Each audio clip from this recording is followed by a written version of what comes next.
আসসালামু আলাইকুম ওয়ারাহমাতুল্লাহি ওয়াবারাকাতুহু। এই বিশেষ ভিডিও সিরিজে আমাদের আজকের পাঠ সূরা আল বাকারা আয়াত ২০৩ থেকে ২১০। আয়াত ২০৩। বিসমিল্লাহির রহমানির রহিম। ওয়াজকুরুল্লাহ ফি আইয়ামিম মা'দুদাতিন ফামান তা'আজ্জালা ফি ইয়াওমাইনি ফালা ইসমা আলাইহি ওয়া মান তা'আখখারা ফালা ইসমা আলাইহি লিমান ইত্তাকা واتقوا الله واعلموا أنكم إليه تحشرون। নির্দিষ্ট সংখ্যার দিনগুলিতে আল্লাহকে স্মরণ করো। যে ব্যক্তি ২ দিনের মধ্যে দ্রুত প্রস্থান করে তার জন্য কোনো পাপ নেই, আর যে দেরি করে তার জন্য কোনো পাপ নেই, যিনি আল্লাহকে ভয় করেন। আল্লাহকে ভয় করো এবং জানো যে তোমাদের সকলকে তার কাছে একত্রিত করা হবে। ব্যাখ্যা: এই আয়াতটি ঈদ উল আজহার পরের তাশরিকের দিনগুলির নির্দেশ দেয়। মিনায় প্রস্থান করার সময় নমনীয়তা রয়েছে, তবে তা তাকওয়া দ্বারা পরিচালিত হবে, আকার বা আনুষ্ঠানিকতা দ্বারা নয়। আমাদের জন্য শিক্ষা: হজ এবং বিশ্রামের সময়ও আল্লাহর প্রতি সচেতন থাকো। নমনীয়তা রয়েছে, তবে সব কাজের মধ্যে তাকওয়া থাকা উচিত। আয়াত ২০৪। বিসমিল্লাহির রহমানির রহিম। ومن الناس من يعجبك قوله في الحياة الدنيا ويشهد الله على ما في قلبه وهو ألد الخصام। মানুষের মধ্যে এমনও আছে যার বক্তৃতা তোমাদের দুনিয়ার জীবনে প্রিয় লাগে এবং সে আল্লাহকে সাক্ষী আকারে আনে তার অন্তরের কথার জন্য, অথচ সে সবচেয়ে প্রখর শত্রু।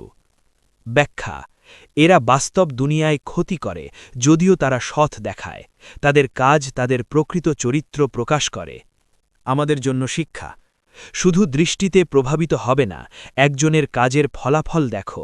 আল্লাহ অপকর্মকে নিন্দা করেন। আয়াত ২০৫। বিসমিল্লাহির রহমানির রহিম। وَإِذَا تَوَلَّى سَعَى فِي الْأَرْضِ لِيُفْسِدَ فِيهَا وَيُهْلِكَ الْحَرْثَ وَالنَّسْلَ وَاللَّهُ لَا يُحِبُّ الْفَسَادَ। যখন সে চলে যায় তখন সে সমগ্র পৃথিবীতে ফাসাদ ঘটানোর চেষ্টা করে এবং ফসল এবং পশু ধ্বংস করে, আর আল্লাহ অপকর্ম পছন্দ করেন না। ব্যাখ্যা: এরা বাস্তব দুনিয়ায় ক্ষতি করে যদিও তারা সৎ দেখায়।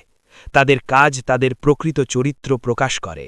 আমাদের জন্য শিক্ষা: শুধু দৃষ্টিতে প্রভাবিত হবে না, একজনের কাজের ফলাফল দেখো।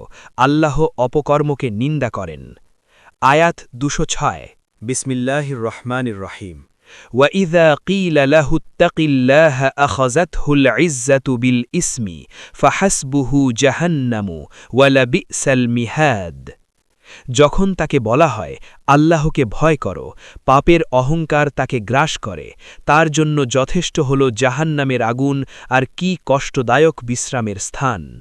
ব্যাখ্যা: অহংকারী পাপকেরা সংশোধন পছন্দ করে না। তাদের অহংকার সত্যের দৃষ্টি অন্ধ করে এবং কঠিন শাস্তির দিকে নিয়ে যায়। আমাদের জন্য শিক্ষা: পরামর্শ বিনয় সহকারে গ্রহণ করো। পাপের অহংকার আত্মিক অন্ধত্ব এবং ধ্বংসের দিকে নিয়ে যায়। আয়াত ২০৭। বিসমিল্লাহির রহমানির রহিম। وَمِنَ النَّاسِ مَن يَشْرِي نَفْسَهُ ابْتِغَاءَ مَرْضَاتِ اللَّهِ وَاللَّهُ رَءُوفٌ بِالْعِبَادِ।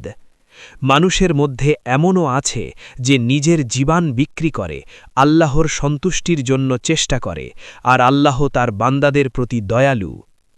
ব্যাখ্যা: এই আয়াতটি ধার্মিকদের তুলে ধরে যারা জীবনের সব কিছু আল্লাহর সন্তুষ্টির জন্য উৎসর্গ করে।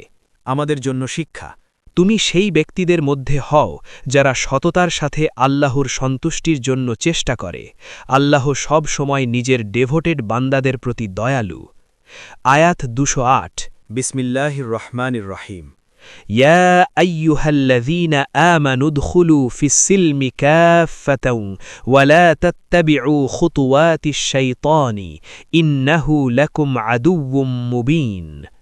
হে বিশ্বাসীরা, সম্পূর্ণভাবে ইসলাম গ্রহণ করো এবং শয়তানের পদাঙ্ক অনুসরণ করো না, নিশ্চয়ই সে তোমাদের জন্য স্পষ্ট শত্রু।